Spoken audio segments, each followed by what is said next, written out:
On ne saura, voilà, on ne saura pas ce que j'ai dit comme introduction, après tout. C'est pas le plus important. Merci beaucoup Eric pour l'invitation. Donc, je suis très contente d'être là. Donc j'ai prévu de faire un peu d'actualité vaccinale, parce qu'en fait il y a beaucoup d'actualité vaccinale de l'adulte. Le vaccin pendant très longtemps a été un vaccin avant tout pour les enfants, et en fait voilà, on est vulnérable aux infections aux âges extrêmes de la vie, y compris quand on a une immunodépression à tous les âges de la vie. Donc c'est vrai qu'il y a maintenant beaucoup d'actualités vaccinales à tous les âges, et peut-être encore plus chez les sujets âgés, parce que il y avait jusqu'à présent pas grand-chose à parler. Alors, ouais, si tu veux, je vais le faire, parce que je crois que les flèches ne fonctionnent pas, il faut le faire avec la manette. Il faut le faire avec la manette, d'accord. Donc j'ai des liens d'intérêt avec l'industrie pharmaceutique, puisqu'on est, je m'occupe d'un centre d'investigation clinique qui est vraiment dédié à la vaccinologie. On conduit des essais cliniques, la moitié sont des essais à promotion académique, l'autre moitié à peu près à promotion industrielle. On est un centre qui est sollicité pour les développements des nouveaux vaccins. Et puis j'ai mis en place il y a maintenant 10 ans à peu près un réseau au niveau national pour essayer de fédérer, de structurer la recherche clinique en vaccinologie au niveau national, qui s'appelle IREVAC, et qui vient d'avoir un financement pour être mieux préparé à l'émergence en cas d'émergence future. Sûr qu'il y aura une émergence. Donc, la France a besoin de se structurer pour être plus réactive et surtout pour pouvoir contribuer plus rapidement aux données sur le développement, la mise en place, l'implémentation et la vaccination en cas d'émergence, et peut-être encore plus dans les populations que vous suivez, qui sont des populations qui ne sont pas du tout incluses dans les essais des industriels. La molette. C'est pour ça que si tu veux, je te le fais. Alors, je vous ai repris ici le calendrier vaccinal un peu schématisé. Je pense que vous voyez pas grand-chose, mais je vais me mettre là. Et donc, si on s'intéresse, je ne vais pas du tout parler de l'enfant. Si vous avez des questions, je pourrais en parler. Dans les choses nouvelles pour les enfants, c'est essentiellement la politique de vaccination Meningo qui s'est développée, hein, avec maintenant une recommandation de vaccination, pas uniquement sur le C, mais sur le B et sur AYW. Et un rappel à l'adolescence. C'est important à connaître, mais ce n'est pas directement dans l'occupation. Et si on regarde l'adulte, ça c'est le calendrier vaccinal en population générale. Donc on a des rappels diphtérie, tétanos, polio, coqueluche, parce qu'il n'y a maintenant plus de vaccins trivalents. Donc même si la coqueluche n'est pas recommandée, de fait, on vaccine avec un vaccin quadrivalent, 25, 45, 65 ans, et ensuite tous les 10 ans pour permettre de rester efficace compte tenu de l'immunosénescence. Donc ça, c'est le vaccin diphtérie, tétanos, polio, coqueluche. La nouveauté sur laquelle je vais revenir, c'est que maintenant, on a une indication de vacciner contre le pneumocoque à partir de 65 ans pour toute la population et plus uniquement pour les populations à risque. On a aussi une recommandation de vaccination Zona à 65 ans. On a donc, ça fait maintenant grippe, Covid, dont je vais parler rapidement, Zona et pneumocoque à 65 ans, avec pour les personnes plus âgées qui n'ont pas été vaccinées à 65 ans, la possibilité de rattraper et de pouvoir les vacciner. Je vais vous parler aussi du VRS. VRS, donc, on a maintenant 3 vaccins qui sont recommandés en population générale à partir de 75 ans. Et pour les populations avec des pathologies cardiaques ou respiratoires à partir de l'âge de 65 ans. Je vous en dirai un petit mot. Pour l'instant, il y a des recommandations depuis plus d'1 an, mais le gouvernement et les industriels n'ont pas trouvé d'accord. Donc ce vaccin, pour l'instant, n'est toujours pas remboursé et ne sera pas pour cette saison de circulation du VRS. Et si j'ai bien compris, c'est 196 €. Alors, c'est 196 €, oui. Mais c'est libre, comme tous les vaccins qui sont. Donc, c'est 196 € pour celui qui est recommandé à la fois chez la femme enceinte et chez le sujet âgé, à partir de 50 ans. Mais l'ARN n'est pas disponible, ils ne l'ont pas mis. Et le vaccin de GSK, ils l'ont mis donc à 190 €, variable selon les pharmacies, puisqu'il n'y a pas d'inscription de journal. Et puis, vous avez donc des recommandations spécifiques pour les populations particulières, dont les insuffisants rénaux chroniques, donc en dehors de ces âges, hein, essentiellement pour grippe, Covid, zona et pneumocoque. Pour l'instant, il n'y a pas de recommandation spécifique pour le VRS chez les immunodéprimés, mais on est en train de démarrer la mise à jour des recommandations du Haut Conseil de santé publique qui date maintenant, parce qu'elle date de 2014, et on a prévu de faire un chapitre spécial pour les insuffisants rénaux chroniques qui n'étaient pas inclus dans les recommandations précédentes. Voilà, donc si tout va bien, le travail se met en place. Ça a été très compliqué parce qu'on a d'abord demandé que ça soit la CTV, comme les experts avaient trop d'intérêt, ils n'ont pas voulu. Finalement, donc, ça va être des recommandations de notre société savante de la SFIP, mais qui vont impliquer toutes les sociétés savantes qui sont parties prenantes dans le suivi de ces patients. La suivante. Alors, très rapidement, je vais parler juste pour vous sensibiliser à la coqueluche. La suivante, je vais aller vite, je vais passer directement. Donc, vous avez peut-être suivi qu'en 2024, il y a eu une grosse épidémie de coqueluche. Alors, la coqueluche, ça évolue par vague, mais en 2024, c'était une épidémie particulièrement importante. C'est une bactérie qui est extrêmement contagieuse. On est contagieux en particulier au début des symptômes, donc à un moment où le diagnostic n'est pas toujours fait. Il y a eu une quarantaine de décès. Et ce qui est important, c'est que parmi ces décès, il y a évidemment les tout petits enfants, avant qu'ils étaient vaccinés, mais il y a aussi des adultes. Donc, c'est des données que je vous montre pour vous sensibiliser à l'importance des rappels. La suivante. Voilà, donc les rappels hein, chez l'adulte, c'est 25, 45, 65 ans et tous les 10 ans. Et chez l'immunodéprimé, transplanté sûrement, le patient dialysé possiblement, c'est un rappel pour les 10 ans. La suivante. Rougeole et varicelle, je vous en dis un petit mot aussi. Il n'y a pas vraiment d'actualité, si ce n'est qu'on assiste à des épidémies importantes, en particulier aux États-Unis, avant même que Trump ait décidé de supprimer les membres du comité technique des vaccinations locales. Donc, on s'attend à avoir une très grosse épidémie de rougeole. Vous savez qu'il a ressorti le fait que la vaccination était probablement en lien avec l'autisme et il déconseille la vaccination avant l'âge de 4 ans. Donc, rougeole, donc on va très probablement vers des épidémies importantes de cette maladie. La suivante. Donc, la rougeole, je vous en parle parce qu'il faut absolument vérifier le statut vaccinal avant la mise en route d'un traitement immunosuppresseur. Donc, les recommandations, c'est d'avoir 2 doses de vaccin. Si vos patients n'en ont eu qu'une, il faut faire la deuxième.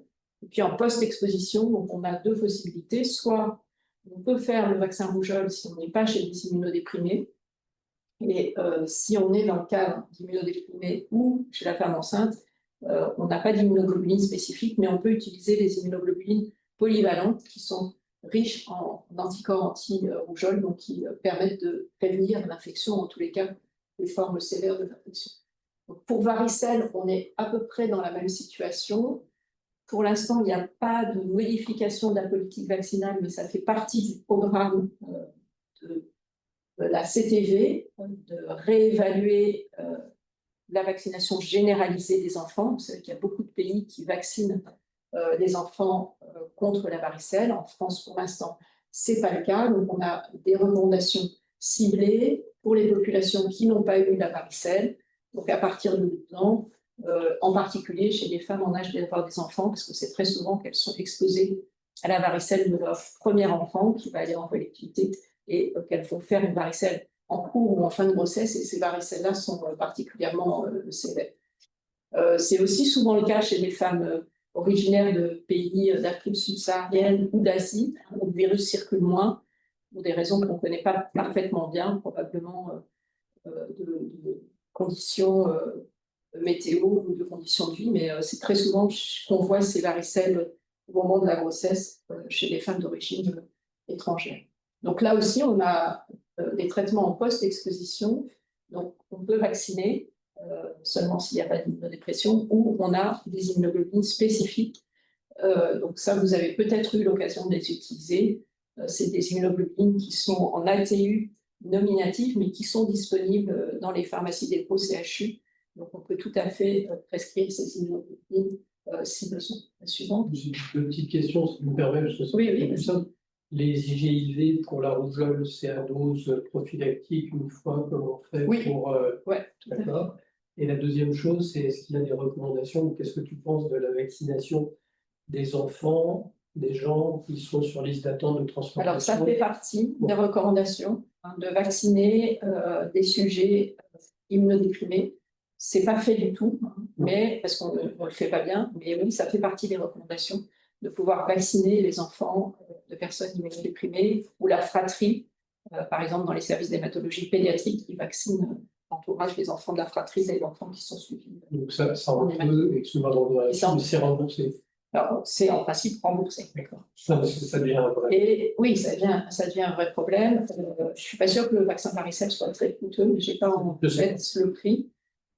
Par contre, c'est vrai que pour les nouveaux vaccins, tu l'as souligné pour PRS, c'est vrai aussi pour Zona, les coûts des nouveaux vaccins sont des coûts qui peuvent être un frein pour des personnes qui n'ont pas forcément des revenus très importants. Alors, dans les nouveautés, donc, il y a le Zona qui n'est plus vraiment une nouveauté, donc je vais faire un petit état des lieux et des repos. La suivante. Donc, le Zona, c'est avant tout une maladie du sujet plus âgé. On voit très bien, ça c'est des données du réseau Sentinelle, c'est des données qui ont été utilisées pour les recommandations donc, par la HAS. Donc ça, c'est des données déclarées par les médecins généralistes dans le suivi de Sentinelle en fonction de l'âge. Donc vous voyez que l'incidence augmente, le nombre de cas ici augmente évidemment avec l'âge, ce qui explique les recommandations. Et il n'y a pas que l'incidence qui augmente, il y a aussi le risque d'être hospitalisé, même si ce n'est pas une maladie grave en tant que telle. Il y a quand même des hospitalisations pour Zona qui sont figurées aussi. Et l'autre difficulté, c'est les douleurs post-ostériennes. Et là aussi, les douleurs, elles augmentent avec l'âge. Donc l'indication de la vaccination Zona, c'est vraiment plus que la prévention du Zona, mais la prévention des complications potentielles et des douleurs post-ostériennes. Suivant. Alors l'autre facteur de risque, c'est l'immunodépression. Et donc sur le schéma du bas, vous avez en fait l'incidence du Zona, c'est des données déjà anciennes, des bases de données aux États-Unis, qui montrent l'incidence en bleu, vous avez la population générale, et puis vous avez en rouge ici les différentes populations à risque, en sachant que c'est dans cette population des patients d'hématologie, en particulier greffés, le risque de Zona est plus important, mais ça, c'est des choses qu'on connaît déjà. Et sur les deux graphes de droite, vous avez des schémas également, des figures également issues dossiers de recommandations zonales de la CTP, hein, où on voit la proportion des patients immunocompétents et immunodéprimés parmi les hospitalisations en haut et parmi les décès, où on voit que les immunodéprimés sont particulièrement représentés parmi les hospitalisations et encore de façon plus importante parmi les décès. Suivant. Alors, le vaccin, donc, on avait un vaccin de première génération qui était un vaccin vivant atténué, qui était un vaccin qui utilisait la même souche du virus de la varicelle que le vaccin varicelle, mais beaucoup plus concentré. On a eu pendant 10 ans, on n'a eu que ce vaccin-là. Alors, d'abord, on ne pouvait pas l'utiliser chez les immunodéprimés, et puis il avait une efficacité qui était de l'ordre de 50%, un petit peu plus sur les douleurs post-ostériennes. C'est un vaccin qui restait très confidentiel, qui a été quasiment pas utilisé. Et donc, GSK a développé un vaccin, cette fois-ci, sous-unitaire, avec donc, comme sous-unité donc, la protéine d'enveloppe, la protéine GE du virus de la varicelle et du Zona, produite par la technologie de la protéine recombinante, et qui est utilisée avec un système adjuvant très spécifique parce qu'il a en fait la capacité d'induire à la fois une réponse humorale et une réponse cellulaire. On n'a pas vraiment de corrélat de protection avec le virus de la varicelle pour la prévention du Zona, mais ce qu'on sait, c'est que, un, c'est important de pouvoir induire une réponse anticorps, et deux, on sait que les patients avec un déficit de l'immunité cellulaire vont être à risque accru de faire un Zona. Donc c'est important et c'est pour ça que cet adjuvant a été choisi. La suivante. Alors là, je vous ai mis, il y a d'autres données, mais je vous ai mis ici les résultats de l'essai de phase 3 qui a permis au vaccin d'avoir des autorisations, d'abord aux États-Unis, puis ensuite en Europe. Et ce qui est intéressant, c'est qu'on voit que ce vaccin, il est très efficace. Vous voyez qu'on est à plus de 95%. Et surtout, cette efficacité, elle reste très importante, y compris chez les plus âgés. Ça, ce n'était pas ce qu'on avait avec le vaccin vivant atténué, où on avait une baisse de l'efficacité si le vaccin était pratiqué plus tard dans la vie. Donc, avec ce vaccin-là, même si on vaccine plus vieux, en fait, on garde une bonne efficacité. Donc, ça explique les recommandations qui sont vaccinées à 65 ans, mais avec la possibilité de rattraper des personnes qui n'auraient pas été vaccinées, y compris des personnes beaucoup plus âgées qui sont à risque élevé de faire un zone. Suivante. Alors, ça, je n'ai pas mis à jour ma diapositive, mais c'est publié maintenant. Ce qu'ont montré aussi les laboratoires GSK, c'est qu'ils ont suivi ces cohortes de participants aux essais cliniques. Ils ont montré que jusqu'à 10 ans, on a une efficacité qui reste extrêmement élevée, de l'ordre de 90%. Donc, pour l'instant, il n'y a pas d'indication de faire de rappel. Je vous montrerai le schéma de vaccination, mais on fait une vaccination, c'est 2 doses, et ensuite, pour l'instant, il n'y a pas de rappel proposé. La suivante. Alors, il y a un petit bémol qui est que ce vaccin est très réactogène. Je pense que vous avez déjà eu l'occasion de prescrire ce vaccin. C'est très inégal selon les gens. Il y a des gens qui n'ont quasiment pas de réaction, puis d'autres qui ont une forte réaction locale, parfois une atteinte de l'état général. Je conseille aux gens de ne pas faire ça avant un événement important et de prévoir qu'ils peuvent être un peu fatigués pendant les 2-3 jours qui suivent. Et surtout, il faut bien les prévenir des effets indésirables parce qu'ils se posent la question de savoir s'il faut faire la 2e dose quand ils ont été malades après la première. Donc, je pense que quand on les prévient et qu'on leur dit que c'est quelque chose qui est observé et qui est lié en fait à l'adjuvant, ils sont peut-être plus tolérants à l'idée qu'on va avoir une 2e dose. Mais si vous regardez un peu précisément, la fréquence des effets indésirables, elle est importante. Alors, on a eu le Covid depuis, donc finalement, avec les ARN, on avait aussi pas mal de réactogénicité, mais là, c'était un vaccin où, au départ, les gens se sont dit, mais finalement, est-ce qu'on va pouvoir vacciner avec ce vaccin en pratique, pour l'instant, ça se passe plutôt, les gens sont plutôt assez accessibles. Le Zona, c'est quelque chose qui parle pas mal et on est plutôt en rupture de stock là, actuellement dans les places. La suivante. Donc, je te poserai la question peut-être après, mais parce que, comme maintenant, surtout pour les transplantés ou maladies, tétécoque polio, pneumocoque, Oui. Shingrix, Ça fait beaucoup. Covid, donc c'est des délais entre chaque vaccin. J'en parle peut-être. Oui, j'en parle. On n'a pas les données pour tous les vaccins. Parce que c'est souvent la question que nous posent les patients. Alors, ça, c'est une diapo qui m'a été donnée par GSK, mais qui résume en fait le développement qu'ils ont fait avec ce vaccin dans des populations immunodéprimées.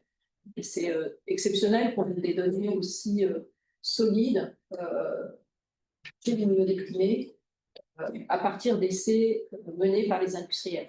On comprend bien pourquoi, parce que c'est un vaccin qui marche chez le sujet âgé, mais qui présente un intérêt particulier chez les immunodéprimés.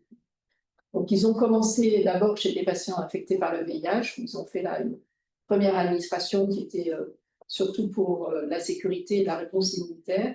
Et puis après, ils sont partis sur des données de phase 3 avec des données d'efficacité.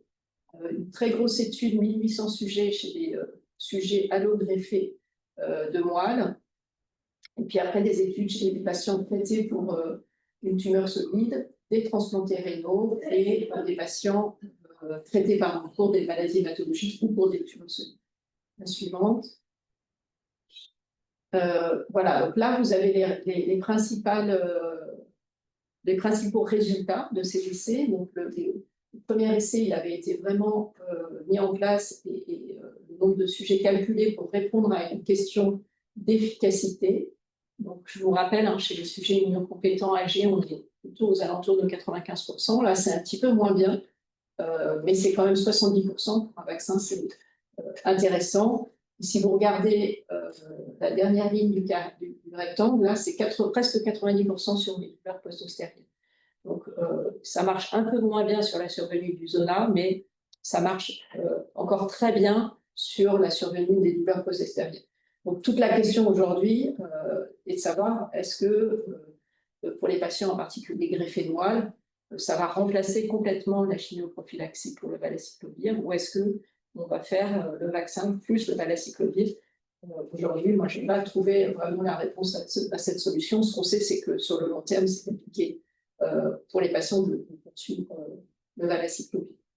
Et puis l'autre, c'est pas grave. L'autre résultat, ce qui n'était pas fait pour l'autre essai, ce qui n'était pas fait pour l'efficacité, mais ils ont pu faire une analyse en post-hoc et ils montrent là qu'on est aux alentours de 90%, un peu en dessous d'efficacité. Donc c'est un vaccin qui a vraiment un intérêt dans ces populations. Voilà, donc là c'est les recommandations françaises qui sont maintenant un peu anciennes et que vous connaissez. Donc c'est une vaccination en population générale à partir de 65 ans, préférentielle pour le vaccin sous-unitaire, de toute façon le vaccin vivant, il n'est plus commercialisé. C'est 2 doses de vaccin. On peut le faire à partir de 2 mois d'intervalle, mais on peut le faire très bien jusqu'à 6 mois, voire plus. On ne reprend pas le schéma si, je me rappelle, la 2e dose n'a pas été faite tout de suite. Alors, ça a été un peu long d'avoir le vaccin pour des questions de mise à disposition. En fait, les laboratoires n'avaient pas suffisamment de doses et la France n'a pas été un pays prioritaire pour avoir le vaccin, pour des raisons dont on pourra parler après. Mais ils avaient choisi, vous avez peut-être utilisé ce dispositif, ils avaient choisi un dispositif particulier qui était de mettre à disposition le vaccin en PUI dans les CHU, avec un dispositif qui s'appelle Accès Direct, qui permet de mettre à disposition pour des produits déjà autorisés, pas dans le cadre des ATU, les vaccins, et ensuite l'hôpital s'est fait rembourser des doses qui sont délivrées dans le cadre de cet accès direct. Le prix, on parlait de prix tout à l'heure, donc c'est 188 € la dose, il faut 2 doses, donc c'est vrai que ça, si on le fait de façon généralisée, c'est important. La communication, elle se fait essentiellement par les laboratoires, vous l'avez sûrement entendu comme moi. C'est Stéphane Bern. Oui, Stéphane Bern, entre autres. Donc il y a une vraie, voilà, les laboratoires ont vraiment investi pour que ce vaccin soit recommandé et prescrit. Et il a été disponible en ville, d'abord non remboursé et remboursé maintenant depuis janvier 2025. Alors, ça va répondre à ta question. Co-administration donc avec la grippe, le pneumocoque, le vaccin quadrivalent DTP et coqueluche et les vaccins Covid. La suivante. Et tout le même jour, on dit. Alors, la règle, c'est en général qu'on ne fait pas plus de 2, voire 3, mais les gens qui font de la vaccination du voyage, ça leur arrive de faire 4. Donc, voilà, là, on n'est pas dans l'urgence. On peut très bien en faire 2, le faire revenir la semaine d'après, pas de problème. Là, c'est reparti dans l'autre sens. Oui. Alors, chez les immunodéprimés, donc, cette fois-ci, la vaccination, elle peut être faite dès l'âge de 18 ans. On va repositionner pour chacune des catégories d'immunodéprimés l'utilisation de ce vaccin. Mais globalement, il y a déjà des recommandations de la CTB. La recommandation, c'est de pouvoir démarrer de vacciner avant la mise en route du traitement immunosuppresseur, si on peut, et ça, c'est général pour tous les vaccins. Voilà, il n'y a pas de problème particulier avec cette vaccination. Excusez-moi. Oui. C'est peut-être idiot, mais si on a déjà fait un zona. Alors, si on a déjà fait un zona, les recommandations françaises disent qu'il faut attendre, si possible, 1 an après le zona. En fait, il n'y a pas vraiment de données par rapport à ça. Ça correspond au fait que dans les essais cliniques, c'est ce qui a été pris comme critère d'exclusion, un zona dans l'année qui précède. Et il est dit dans les repos que si on a un patient qui fait des zonas à répétition, ce délai d'1 an n'a pas besoin d'être respecté. Donc en fait, en pratique, vous pouvez tout à fait vacciner de façon plus précoce. Et en particulier, si vous avez un patient que vous allez mettre sous immunosuppresseur, c'est tout à fait légitime de le vacciner rapidement, même s'il y a un antécédent de zona de moins d'un an. Alors, le deuxième vaccin pour lequel on a des nouveautés, c'est pneumocoque. Donc, on en est où de la vaccination pneumocoque? Donc, c'est maintenant une vaccination pour toutes les personnes à partir de 65 ans. Vous vous souvenez peut-être, mais que jusqu'à il y a peu de temps, c'était uniquement quand on avait des facteurs de risque en dehors de l'âge de faire une vaccination à pneumocoque. Donc là, maintenant, c'est comme pour grippe, Covid, zona, c'est à partir de l'âge de 65 ans et dès l'âge de 18 ans, si on a des facteurs de risque. En fait, c'est dès l'âge de 2 ans si on a des facteurs de risque. Alors, on a des nouveaux vaccins donc, qui vont être des vaccins plus adaptés à l'adulte. On va en discuter si on a encore un peu de temps. Qui sont des vaccins donc conjugués. On a un vaccin 20 valences, le PCV 20, qui s'appelle Prevnar 20, qui a été développé dans la suite des Prevnar 7, Prevnar 13 et Prevnar 20. Et puis, on a un nouveau vaccin qui est un conjugué 21 valent, sur lequel je vais revenir, qui s'appelle Capvaxive. Pour l'instant, ces 2 vaccins sont recommandés de façon équivalente, sans recommandation préférentielle. Ça permet de simplifier la vaccination, c'est plus qu'une seule dose de vaccin. Et si vous avez des patients qui ont préalablement été vaccinés, soit ils avaient eu déjà le vaccin complet, le PCV 13, plus le vaccin non conjugué, et la recommandation, c'est de faire attendre 5 ans.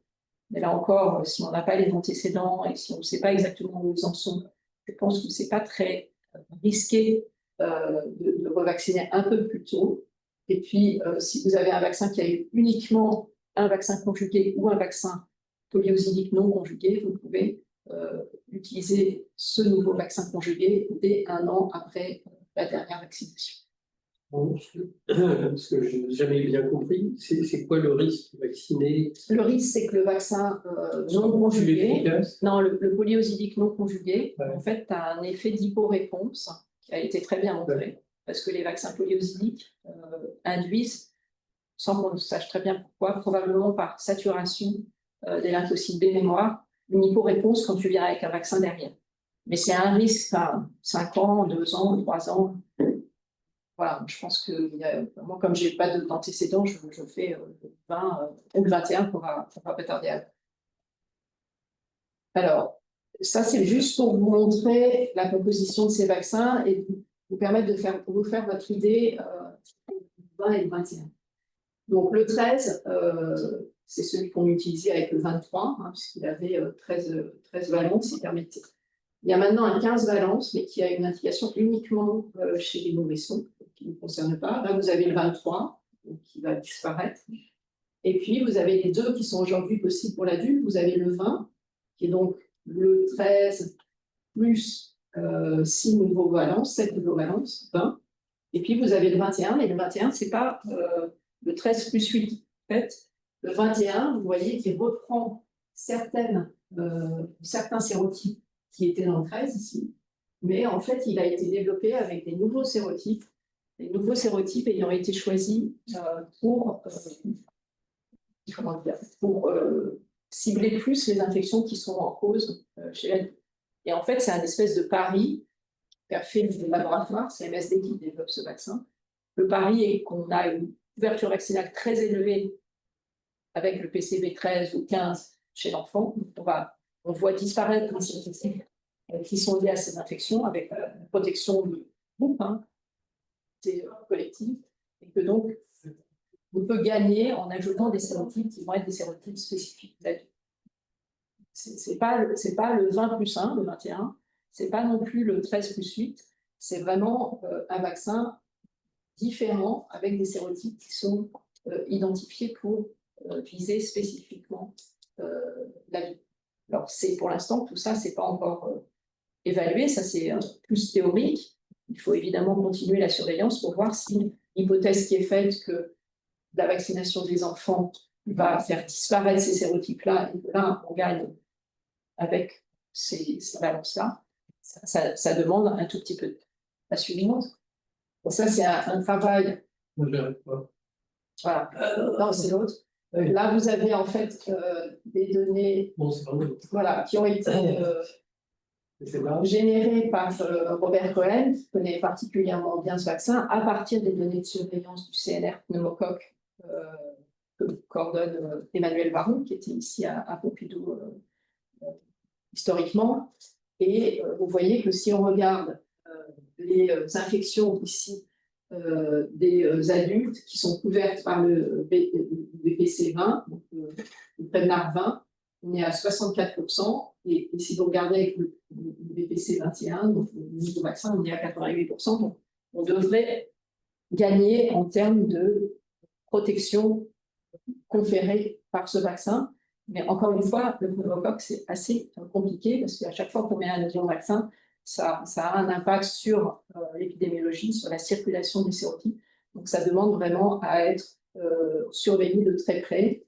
Et ça explique que pour l'instant, ces deux vaccins sont recommandés de façon équivalente. Il n'y a pas de recommandation préférentielle du 20 par rapport au 21 chez l'adulte. Voilà, donc les recommandations françaises, maintenant, c'est des recommandations basées sur l'âge, les moins de 2 ans et les plus de 65 ans. Et puis, c'est des recommandations entre 2 et 65 ans, basées sur les facteurs de risque d'infection à pneumocoque, que je vous ai mis ici, les pathologies respiratoires chroniques sévères, les pathologies cardiaques, les hépatopathies chroniques, vos patients avec une insuffisance rénale chronique, le diabète, les déficits immunitaires et la spleen. Alors, il y a un autre facteur qui est parfois pris en compte, mais qui n'est pas en France, qui est l'alcoolisme ou le tabagisme. Ce sont deux facteurs de risque reconnus épidémiologiquement dans le risque de faire une infection à pneumocoque. Certains pays recommandent la vaccination des patients gros fumeurs ou alcooliques. Ce n'est pas le cas chez nous, mais en tout cas, nous, on doit être vigilants chez ces patients-là en cas d'autres comorbidités de bien les vacciner. La suivante. J'y arrive. Alors, grippe. C'est chiant. Donc, grippe, là aussi. Désolé. Non, c'est pas grave. La grippe, là aussi, il y a des nouveautés. Je ne vais pas tout vous redétailler les recommandations françaises. Il y a des pays qui font une vaccination universelle de la grippe. Ce n'est pas le cas chez nous. Donc, nous, on a une indication qui est la vaccination des personnes à risque de faire une forme sévère. Peut-être vous en avez entendu parler, mais depuis février 2023, la CTV a indiqué que la vaccination de grippe pouvait être proposée aux enfants, et pas que uniquement les enfants à risque, hein, tous les enfants. Donc, on s'approche un tout petit peu d'une vaccination universelle. On sait que c'est les enfants qui sont le principal réservoir du virus, mais voilà, c'est juste on enfonce on ouvre un tout petit peu la porte, mais on sait qu'avec c'est pas des recommandations, hein, c'est juste que les parents peuvent vacciner gratuitement leurs enfants, mais on sait que la couverture vaccinale est extrêmement faible, d'autant plus que la CTV a dit qu'il fallait les vacciner de préférence avec le vaccin vivant, qui est un vaccin par voie nasale, et que ce vaccin, pour des questions de coût, n'est pas disponible.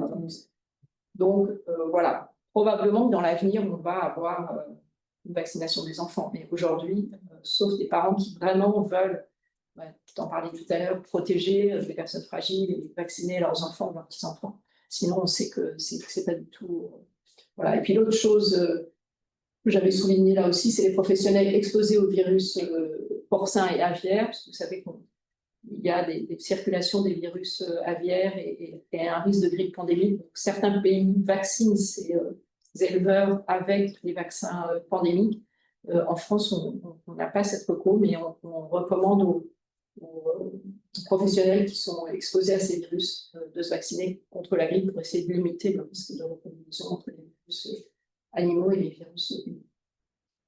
La suivante. Oui, oui, c'est super sûr. Alors, les nouveautés, parce que je vois le temps qui passe, donc je ne vais pas avoir trop de temps. Donc, les nouveautés dans les vaccins de grippe, c'est ça. C'est donc la mise à disposition de ce qu'on appelle les vaccins augmentés. Donc, les vaccins augmentés, c'est des vaccins grippe qui ont une immunogénicité et une efficacité supérieure aux vaccins qu'on appelle standard dose. Donc, on a pour cette année 2 vaccins augmentés. Un vaccin haute dose, on avait lu pendant 2 ans et que le laboratoire avait retiré parce que le coût qui avait été négocié ne leur convenait pas, qui s'appelle Efluelda. Donc, c'est un vaccin classique dans sa composition, sauf qu'il est 4 fois plus dosé que le vaccin standard dose. Et il est autorisé à partir de l'âge de 60 ans. Et puis, l'autre vaccin augmenté, c'est un vaccin donc adjuvanté, qui s'appelle Fluad, et là, c'est un vaccin qui a une AMM dès l'âge de 50. Les autres, on ne les a pas, donc je ne vais pas en parler. Alors, qu'est-ce qu'on a comme données? Là, je vous ai remis les résultats de la dernière saison grippale. Vous savez qu'en 2024-2025, on a une très très forte épidémie de grippe. Ça n'a pas été qu'en France, hein, aux États-Unis, ils ont eu aussi une très très grosse épidémie. Et on a eu, pour la première fois en France, des données d'efficacité vaccinale en vie réelle grâce à un réseau de laboratoires de ville qui a mis en place une étude qu'on appelle test negative design, c'est-à-dire que dès qu'ils avaient un patient qui venait pour se faire tester pour un syndrome grippal, en fait, ils recueillaient un certain nombre d'informations, dont la vaccination grippe. Et ils ont pu, de cette façon, fournir des données sur l'efficacité vaccinale assez rapidement. Et ce qu'on voit, c'est que l'efficacité vaccinale grippe, on le sait, elle est relativement faible, et elle est d'autant plus faible qu'on est âgé quand on est vacciné. Vous voyez, dans leur étude, là, c'est 22%. Donc, c'était une efficacité, c'est mieux que rien, mais ce n'est pas grand-chose. Et donc, ça a permis, probablement, ces données-là, c'est pour ça que je vous les ai mises, de modifier les recommandations au profit des vaccins augmentés, avec un remboursement, et donc des vaccins qui vont être disponibles à partir de la campagne qui va démarrer le 14 octobre. Alors, là, je vous ai mis les données, finalement, c'est quoi ces vaccins augmentés? Qu'est-ce qu'ils apportent en plus? Ça, c'est des données du méta-analyse des essais randomisés contrôlés versus le vaccin standard dose. C'est ce qu'on appelle une efficacité relative. À partir du moment où il y a un vaccin recommandé, il ne faut pas faire comme placebo. Donc, ça augmente de 23% l'efficacité. Ça ne veut pas dire que c'est 22% plus 23%. C'est 23% des 22%. Donc, ça augmente l'efficacité relative par rapport à un vaccin standard dose. La suivante. Ça, c'est des données avec le vaccin, cette fois-ci adjuvanté. Donc là aussi, c'est un essai versus le standard dose et qui montre finalement des données qui sont à peu près comparables. C'est un essai réalisé aux États-Unis. Ces données-là qui ont permis à ce vaccin adjuvanté d'avoir aussi une recommandation préférentielle pour la population plus âgée. Suivante, on va passer et peut-être un tout petit mot là, je voulais juste insister pour dire qu'on est quand même très très loin des recommandations OMS, qui sont de vacciner 75% des populations adultes à risque. Ça, c'est les données françaises. On avait eu une petite remontée au moment du Covid, parce qu'il y a eu un moment où les personnes se sont dit, si je suis vaccinée contre la grippe, peut-être je serai moins à risque de faire une forme sévère de Covid. Donc on est arrivé presque à 60% dans la population âgée. Et là, on est aux alentours de 54%. Et chez les personnes de moins de 65 ans à risque, on est à une personne sur 4 vaccinée. C'est pas ce que vous avez vu comme couverture vaccinale chez vos patients, mais on est très très loin des 75%. Je crois qu'on le fait tous, mais est-ce qu'il le faut? Est-ce que vous vaccinez dans votre service? Non. Parce que, par exemple, ouais, c'est des questions de budget, mais à la maternité de Port-Royal, par exemple, on vaccine, on a les vaccins donc en consultation. Les gens disent oui, c'est bon. Il y en a qui disent non, voilà. Et puis il y en a qui disent oui, je vais le faire. On dit voilà, on vous le fait. Et du coup, ça a permis d'augmenter considérablement la couverture vaccinale. C'était 17. Ils font ça? Ouais, sur place. Bon. Alors, le problème, il est budgétaire, parce que Ah c'est un oui, budget ou budgétaire. Ouais. Et puis, juste un autre élément, parce que je n'y reviendrai pas, mais c'est vrai que pour tous les vaccins, il y a une hétérogénéité avec un gradient nord-sud et ouest-est de la couverture vaccinale. Les régions de France étant les mieux vaccinées, étant les régions du nord et de l'ouest, en particulier la Bretagne. Ça ne suis pas étonné, mais le sud-est est beaucoup moins vacciné. On retrouve exactement les mêmes choses avec les anticorps monoclonaux VRS, c'est intéressant. C'est exactement la même chose. La suivante. Donc, ça, c'est les recommandations récentes. L'HAS recommande d'utiliser ces vaccins augmentés de façon préférentielle par rapport aux vaccins standard dose dans la population de 65 ans et plus. Pour l'instant, ils ne se sont pas positionnés pour les immunodéprimés, donc ça va être notre travail pour la mise à jour des recommandations. Il faut renforcer la vaccination grippale des professionnels de santé. Voilà, ça ne mange pas de pain de le dire, mais Voilà, je pense qu'ils auraient pu dire aussi d'augmenter le port du masque et les mesures barrières. La suivante. Là, on peut passer. Alors, un tout petit mot sur ces données qui n'ont pas encore été publiées, mais qui ont été présentées, et je pense que c'est intéressant. Donc, c'est des études qui ont été financées par Sanofi, qui produit le vaccin fortement dosé, mais qui ont été organisées de façon indépendante au Danemark et en Galice, en Espagne. Et ensuite, les résultats ont été poolés. Donc, c'est des essais qu'ils appellent pragmatiques, c'est-à-dire que les participants sont tirés au sort dans les bases d'assurance maladie pour recevoir tel ou tel vaccin. Donc, ça permet d'avoir des énormes effectifs. Et ensuite, les résultats, les données en termes d'efficacité, en particulier sur des critères d'hospitalisation ou complications cardiovasculaires, ces données-là sont recueillies à partir des bases de données de l'assurance maladie. Donc, c'est vraiment des résultats qui sont extrêmement importants parce que c'est des énormes effectifs. Donc, vous voyez 330 000 participants avec ces données. La suivante. Voilà, 134 000 dans l'essai espagnol. Donc, ils avaient prévu de pouvoir pouler ces deux essais qui ont à peu près les mêmes designs. Donc, les résultats qui ont été présentés au congrès de cardiologie donc, début septembre, la suivante, ça c'était la caractéristique de la population.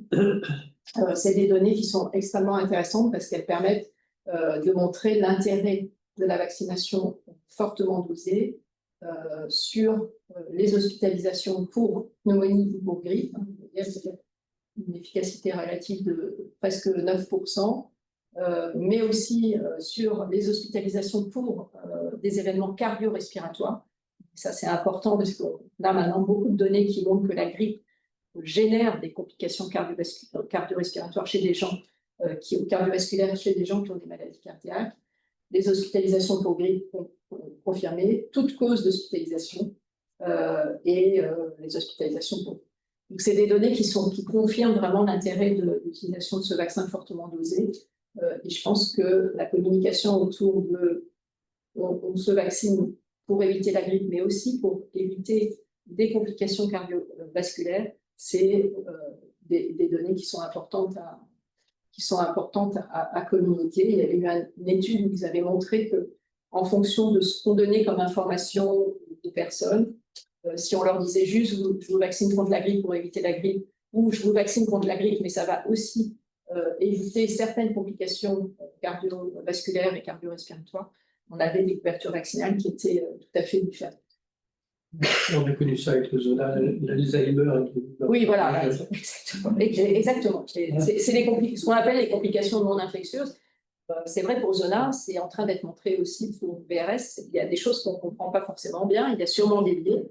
Là, il n'y a pas de biais. Franchement, c'est assez bluffant. Voilà, donc la campagne de grippe, elle commence, je vous l'ai dit, le 14 octobre. C'est une campagne grippe-Covid, même s'il n'y a pas énormément de communication sur Covid. Donc, les bons de prise en charge, ils ont déjà été envoyés. Il n'y a pas de mention de recommandation préférentielle. Donc, ça, c'est les pharmaciens, finalement, qui vont choisir le vaccin. Et ils mentionnent de faire le Covid en même temps. La suivante. C'est le pharmacien qui choisit ou c'est vous qui... Si vous ne mettez pas... En fait, maintenant, les gens, ils reçoivent le bon et ils peuvent aller directement à la pharmacie. Et sur le bon, il n'est pas fait état de cette préférentielle. Donc, le pharmacien, il va devoir donner le vaccin qui lui rapporte le plus. Alors, en principe, le vaccin fortement dosé ou adjuvanté va lui rapporter, sa marge va être plus importante. Donc, on peut penser qu'il va proposer ce vaccin-là. Mais ce n'est pas communiqué de cette façon-là. Mais toi, ton conseil dans nos populations transplantées, maladie rénale chronique, dialysée, c'est... En tous les cas, ceux qui ont plus de 60 ans, je pense qu'il ne faut pas se poser de questions. Les autres, on n'a pas vraiment de recommandations. Effluelda, là, même qu'à partir de 60 ans, l'adjuvanté à partir de 50 et le remboursement, normalement, c'est 65. Voilà, il faut faire même pour les populations. Même pour les populations. Il n'y a pas de recours pour l'instant spécifique pour les populations. C'est comme ça. J'ai encore. Oui, c'est. Non, mais. C'est important en avance. Alors, Covid, je vous ai mis ça. Je le mets à chaque fois que je parle de vaccination Covid parce qu'on entend trop de gens dire que finalement, est-ce que le vaccin, ça a été utiles, nécessaires. Bon, pareil pour le confinement.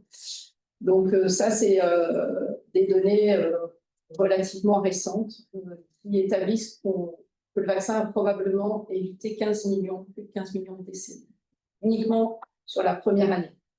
Donc, je pense que c'est important d'avoir ces données-là. En Europe, sur les 2 premières années, c'est 1,4 million de vies sauvées. Et évidemment, c'est avant tout chez les personnes les plus âgées. C'est vraiment la population qui a été la plus touchée par la mortalité, en sachant que le premier rappel, à lui seul, il a été à peu près la moitié des décès. Et puis, on a eu le vaccin tard, donc les décès, ils ont été évités essentiellement pendant la période Omicron. C'était le virus, un variant moins, entre guillemets, virulent, mais vous voyez que malgré tout, les vaccinés étaient protégés par rapport aux vaccinés, y compris avec ce variant. Alors, les recommandations, elles ont évolué. Donc, aujourd'hui, les rappels de vaccination de Covid, voilà, elles sont vraiment, c'est calqué sur la vaccination grippe. C'est vraiment la population à risque qui est la même que la population grippe, en sachant que tout le monde peut se faire vacciner contre le Covid et c'est pris en charge gratuitement. Les recommandations sur les vaccins à utiliser, donc on a des recommandations qui disent qu'on peut utiliser préférentiellement le vaccin ARN, mais qu'on peut utiliser d'autres vaccins. En fait, on n'a que le vaccin ARN et on n'a que le vaccin Pfizer pour des questions de contrat et d'achat. Les doses ont été achetées au niveau de l'Europe. Donc, jusqu'à cette saison incluse, le seul vaccin qui est disponible, c'est le vaccin Comirnaty, là qui est un vaccin adapté, qui sera le vaccin adapté au variant, le dernier variant qui circulait au moment où la proposition a été fixée, qui est ce variant LP8.1. Et c'est le seul vaccin. Donc, vous n'avez pas à vous poser de questions. Si vous prescrivez la vaccination Covid, c'est le vaccin Pfizer Comirnaty. À partir de l'année prochaine, on aura probablement le vaccin de Sanofi, qui est un vaccin sous-unitaire adjuvanté, mais qui pour l'instant n'est pas disponible. Donc, pardon, pour que ce soit bien clair, parce que moi, c'est parce que je fais, donc c'est tous les ans ou tous les 6 mois? Alors, volontairement, je n'en ai pas parlé. Ah, pardon. Alors, Là, c'est en ce moment, depuis début septembre, on a eu plein, mais en fait, je leur avais dit, ouais, ouais. Le problème, c'est que pour l'instant, on est parti sur une vaccination combinée, grippe-Covid, pour des questions de facilité. Mais force est de constater que les deux virus ne circulent pas ensemble. Je ne vous ai pas mis la courbe de circulation, mais on voit très bien que le virus il circule plutôt avant l'été et puis juste à la fin de l'été, probablement au moment où les gens reviennent de vacances. Et puis finalement, pas du tout avec la grippe. Donc, la co-administration, elle est pas forcément très légitime.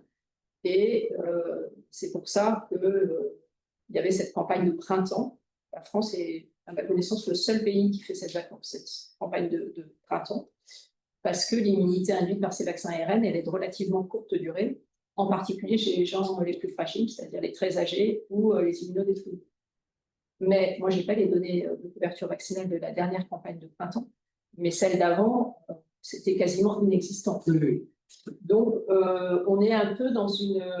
voilà, Non, mais si en termes de com, dire que on vaccine en juin contre le Covid et en septembre, en octobre contre la grippe, j'aurais plus de facilité. Oui, je pense que si on est vraiment à risque, c'est probablement plus logique de se vacciner au printemps avec le Covid, en automne contre la grippe, en tous les cas dans l'état actuel, et là ça va faire 2 ans que c'est comme ça, que de faire tout le monde au mois d'octobre. On est d'accord. Mais c'est pas la communication du tout, et la communication sur la campagne de printemps, cette année, elle a été égale à 0. Donc, voilà, on va voir ce que ça donne. Donc, je vous ai mis ces données parce que c'est intéressant quand même de pouvoir communiquer sur l'efficacité de ces rappels. Parce qu'on a quand même du mal à ce que les gens se fassent vacciner contre le Covid. Souvent, on dit j'ai eu au moins 6 doses, ça ne sert à rien. Alors, donc ça, c'est des données qui ne sont pas des données françaises, qui sont des données américaines, et qui montrent qu'on a une efficacité, bon, qui n'est pas exceptionnelle, mais sur les visites aux urgences ou les soins d'urgence, c'est 33%. Sur les hospitalisations chez les immunocompétents de plus de 65 ans, on est à 45% à peu près. Il y a 2 réseaux différents, c'est pour ça que vous avez 2 chiffres. Et sur les hospitalisations pour les immunodéprimés de plus de 65 ans, on est aux alentours de 40%. Donc, c'est plutôt pas mal quand on voit ce qu'on a avec la grippe. C'est pas 100% de protection, mais c'est quand même, si on réduit par 2 le risque d'être hospitalisé quand on a le Covid parce qu'on a été vacciné, c'est plutôt pas mal. Mais il reste, comme tu l'as dit, Eric, à affiner la vaccination, et le moment de la vaccination, pour l'instant, c'est pas encore fait. Alors voilà, ça c'est les taux de couverture vaccinale. Ce que je vous disais, c'est que on a vraiment des couvertures vaccinales qui sont très très basses. Hein. Si on regarde ici, donc on est à grippe chez les plus de 65 ans sur les 3 années différentes, on est aux alentours de 50-55%. Et Covid, on n'est même pas sur l'année 2024, on n'est même pas à 25% de couverture vaccinale chez les sujets de plus de 65 ans. Je ne parle pas des sujets de moins de 65 ans à risque. Vous voyez, la couverture, elle est même pas de 7%. Donc ça, c'est le DGS urgent qu'on a reçu. Ils disent que ça pourrait être amené à démarrer plus tôt. Voilà, en fait, on sait que le virus circule, il n'y a rien qui a été prévu. Je demandais à ça ce pharmacien de l'avenue de Versailles, il n'avait pas de dose. Il n'a pas de dose, voilà. Donc, en fait, je vous ai mis ce qu'il y a sur le DGS urgent, mais voilà. Et la cible, c'est avant tout les plus de 65 ans, les moins de 65 ans à risque et les femmes enceintes, en sachant que la couverture vaccinale chez les femmes enceintes, elle est extrêmement faible et que c'est très difficile de motiver les femmes enceintes, mais également les obstétriciens et les sages-femmes, parce que autant il y avait des femmes enceintes en réa au tout début, autant maintenant, les Covid sévères chez la femme enceinte, on n'en voit plus. Et c'est vrai que quand on voit les niveaux d'immunité de la population aujourd'hui, ils sont extrêmement élevés. C'est plus du tout la même situation. Donc, autant chez les gens âgés avec l'immunosénescence ou chez les gens immunodéprimés, c'est justifié parce que je n'ai pas pu vous montrer tout, mais on est en train de regarder des résultats qu'on a de la cohorte. Et il y a vraiment une différence sur le niveau d'immunité à 2 ans chez l'immunocompétent et chez l'immunodéprimé. Autant chez la femme enceinte, elle n'est pas immunodéprimée, donc c'est un peu plus difficile à justifier. Et je vais terminer par VRS. Alors, VRS, donc c'est un vaccin. On a beaucoup parlé de VRS chez le nourrisson, mais je ne vous en ai pas parlé aujourd'hui parce que c'est trop de choses. Mais on a maintenant des vaccins chez l'adulte. Donc, il y a 3 vaccins qui sont recommandés de façon non préférentielle en France. 2 vaccins sont des vaccins sous-unitaires, dont l'un est adjuvanté. Et le 3e vaccin est un vaccin à ARN. Ils ont tous les 3 une recommandation de la CTV, avec comme population donc toutes les personnes de 75 ans et plus, et entre 65 et 75, les personnes qui ont des maladies respiratoires ou cardiaques. Pour l'instant, on n'a pas de recommandation chez les immunodéprimés, mais on sait que les infections à VRS sont plus sévères chez les immunodéprimés. Donc ça aussi, ça va faire partie du travail des groupes de travail pour la mise à jour des recommandations dans ces populations. La remontée du terrain, je pense que l'hiver dernier, on a eu plus de VRS utilisés que de grippe. Alors, en fait, on cherche beaucoup plus maintenant. Donc, oui, c'est vrai. Voilà. On fait une triplex, grippe, Covid et VRS. Triplex, pardon. Triplex. Et du coup, on voit qu'il y en a autant, et les données sur ce qu'on peut appeler le fardeau de la maladie, c'est effectivement à peu près à qualité, voire plus pour le VRS. Mais d'accord. Donc, c'est une seule dose. Par contre, on peut le faire avec la grippe. Pour l'instant, on ne sait pas s'il y aura des rappels. Très probablement, il y aura des rappels, mais les données des essais cliniques montrent que ça ne sert à rien de faire un rappel à 1 an ou un rappel à 2 ans. Donc, est-ce que ça sera un rappel tous les 3 ans? Pour l'instant, ce n'est pas clair. Et comme on l'a dit, le remboursement est en attente. Ils ont eu un agrément pour les collectivités. Ça veut dire qu'on va pouvoir vacciner les personnes âgées qui sont en établissement médico-économique, là, de soins, et les EHPAD. Mais on ne peut pas, dans tous les cas, sinon les gens doivent payer. On ne peut pas proposer cette vaccination à des patients en ambulatoire.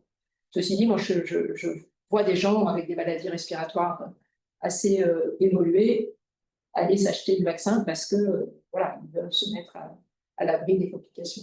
Mais on n'aura pas cette année. Alors, tu peux avancer parce que du coup, je voulais. Voilà. Ça, c'est un tableau qui résume les données d'efficacité de ces vaccins donc, dans les essais de phase 3. Vous voyez que c'est des vaccins qui sont quand même globalement assez efficaces. Hein, en tous les cas, avec des efficacités qui sont supérieures aux efficacités de la grippe.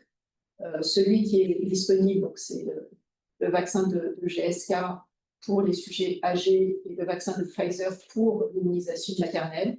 Moderna, pour l'instant, n'a pas mis à disposition son vaccin. La suivante, ça, on va passer. Ça aussi. Et ça aussi. Donc, ce qui avait été initialement dit, c'est qu'on n'avait pas de données sur l'efficacité de ce vaccin sur des formes sévères, sur des hospitalisations. Donc, c'est maintenant disponible parce qu'il y a beaucoup de pays qui vaccinent, en particulier les États-Unis, ils sont à la 3e saison de vaccination.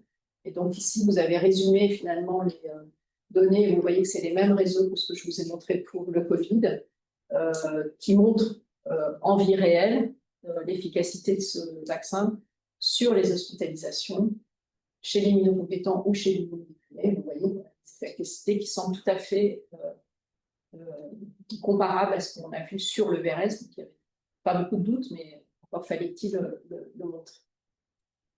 Suivante.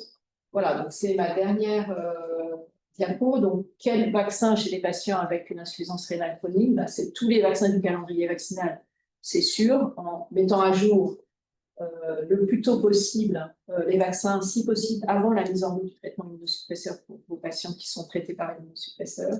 Des vaccins spécifiquement recommandés, donc le pneumo, la grippe. La grippe, il faut voir si on aura des recours avec les vaccins, entre guillemets, augmentés.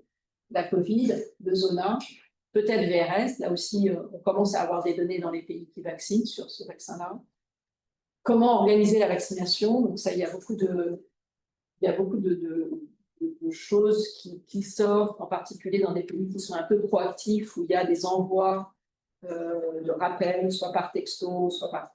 En France, malheureusement, on n'est encore pas dans ce contexte, et pourtant on sait que les bons de vaccination pour la grippe, ça a un impact très important sur la couverture vaccinale. Quelqu'un qui reçoit un bon de vaccination de grippe, il va à la pharmacie et se vaccine. Moi, je pense que tout le monde, on a tous un rôle à jouer. Le médecin spécialiste, c'est sûr. Les pharmaciens aussi. Et je pense que maintenant que les pharmaciens peuvent vacciner, c'est beaucoup plus facile pour un spécialiste comme vous de faire une ordonnance avec les vaccins et de dire aux patients, voilà, vous allez à la pharmacie qui est en face de l'hôpital si vous avez vérifié qu'elle vaccine et il pourra vous vacciner. C'est plus simple d'aller chez le pharmacien et ensuite d'aller chez son médecin général. Moi, je suis assez convaincue que les pharmaciens peuvent jouer un rôle à condition qu'ils soient proactifs et qui ne découragent pas les patients de se vacciner, parce que ça aussi, ça peut arriver. Nécessité de mettre en place des stratégies permettant d'augmenter l'acceptabilité de couverture vaccinale, en particulier améliorer la communication. Force est de constater qu'il y a quand même très très peu de communication sur la prévention actuellement. Il y a d'autres problèmes politiques, mais quand même, et puis on est pollué par ce qui se passe aux États-Unis, donc ça va forcément avoir un impact sur l'hésitation vaccinale. On ne voit pas comment ça peut être autrement. Et puis il y a les mesures barrières dont on ne parle plus du tout, qui ont montré leur intérêt au moment du Covid. Donc, moi, je suis convaincue qu'il faut absolument qu'en période de circulation virale, on refasse des campagnes de mise de masques avec les médecins en premier, mais aussi les patients et les visites, parce que on voit encore des gens qui viennent en consultation en se disant j'ai la grippe, ça va pas bien. Des visites à l'hôpital, des visites des patients fragiles. Ouais, des visiteurs. Je suis d'accord. Et ça, je ne sais pas pourquoi, mais il n'y a pas beaucoup de courage. Franchement, ce n'est pas très compliqué. Je l'ai dit, je leur ai dit, c'est pas une passion, mais ils disent, c'est pas faux, c'est qu'il n'y a plus de masques à disposition en bas quand ils arrivent. Oui, mais ça, il suffit. Non, mais on en a eu l'année dernière quand même. Hein. Nous, à prochain, on avait des masques. Et c'est vrai. Ouais. Mais nous aussi, on en a vu ici. bien sûr qu'on en a eu, mais là, je parle Il y a vraiment. c'était à l'entrée. Oui, c'était à l'entrée. Mais nous aussi. Ici aussi. En plus, il n'y a qu'une seule entrée. Là. Et puis ici, en fait, le gardien, ils font ma queue. Oui, mais je pense que c'est important, hein, parce que ça marche. Donc, voilà, et je pense que c'est la dernière diapo. Oui, je crois aussi. Ouais, Merci heureusement, beaucoup. il est très tard. Alors, cela dit, on a mis en place là, avec tous les patients qui sont en télésurveillance, on en a 487, je crois, aujourd'hui. Ils ont un top qui arrive. J'avais demandé au lab, l'entreprise de télésurveillance, s'ils pouvaient mettre une ordonnance. Ouais, c'est bien. En fait, ils n'ont pas le droit. D'accord. Donc, au moins, ils ont un rappel automatique. Et c'est fait pour le vaccin grippe et Covid. Mais en fait, maintenant, tu n'as presque plus besoin d'ordonnance parce que le pharmacien peut Je sais. prescrire. Donc, il faut, je ne sais pas comment on peut communiquer ça, mais s'ils ont un pop-up qui dit faites-vous vacciner grippe et Covid, ils vont à la pharmacie, ils le font de nous. Donc, mais c'est bien de faire ça. Et vous avez mesuré ce que ça. C'était la semaine Ah, ça dernière. vient de commencer. Mais ce que je pense, c'est qu'en fait, je l'ai fait trop tôt et on peut le refaire à partir du 14. Du 14 octobre. Pas. Nous allons le faire. Une question sur le délai, là, justement, avant l'introduction des traitements immunosuppresseurs, parce que nous, on a le rituximab, en fait. Et souvent, en fait, c'est pas prévu pour le rituximab. Enfin, c'est prévu pour dans un jour, mais voilà, on a une fenêtre qui est quand même assez courte. Ce qu'on fait actuellement, c'est qu'on les vaccine juste avant. Je pense que c'est voilà, mieux. Ma question, c'est sur le Shingrix. Du coup, on l'a fait juste avant des Tux. La question, c'est, parce que nous, on faisait 2 mois, mais en fait, il vaut peut-être mieux attendre Pour la deuxième dose. 5 mois, 4-5 mois. Vous pouvez très bien pour la attendre. dose, Ouais, vous pouvez très bien pour attendre. mieux couvert, plutôt que de le faire aux 2 mois classiques. Tout à fait. Vous pouvez tout à fait attendre, faire la deuxième dose. Trouver quelques possibilités. Ouais. Tout à fait attendre. Des questions, des commentaires. À ma connaissance, il n'y a pas de données sur ça.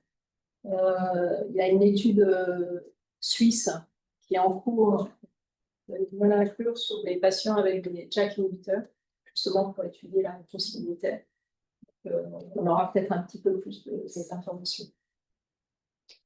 Comment on explique finalement que la recommandation vaccinale soit si différente dans tous les pays, parce qu'on a un peu tous spécialisé pareil.